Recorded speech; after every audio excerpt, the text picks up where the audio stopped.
ये कहानी है एक ऐसी लड़की की जिसका ना कोई नाम है और न कोई नाम से पुकारने वाला, और ये घने जंगलों और पहाड़ों के बीच रहती है। मतलब ये अकेली ही रहती थी।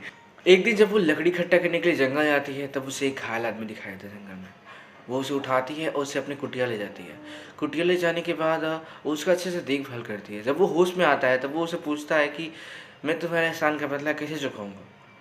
वो कहती है कि इसकी कोई ज़रूरत नहीं है, लेकिन वो इंसिस्ट करता है। तब ये कहती है कि मुझे शादी करने के बारे में क्या ख्याल है। ये तुरंत हाँ कर देता है और उससे शादी करता है।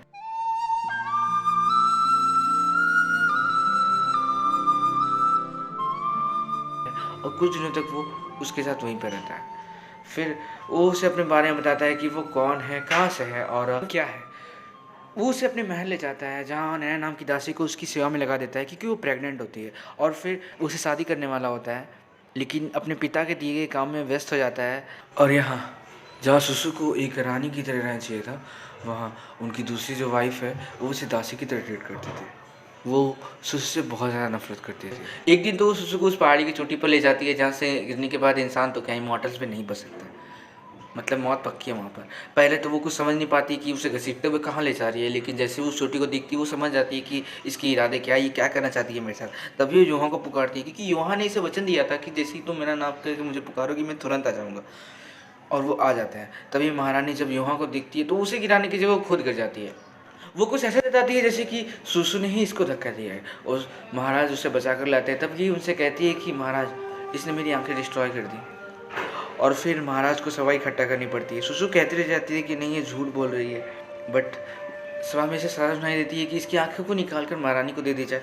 महाराज खुद उसकी आंखें निकालता है। अब जबकि वो अंधी हो चुकी है, कुछ दिनों के बाद वो अपने बच्चे को जन्म देती है। फिर महारानी अपनी पूरी सेना उसके पीछे लगा देती है और उनसे बचकर भागने की कोशिश करती रह जाती है।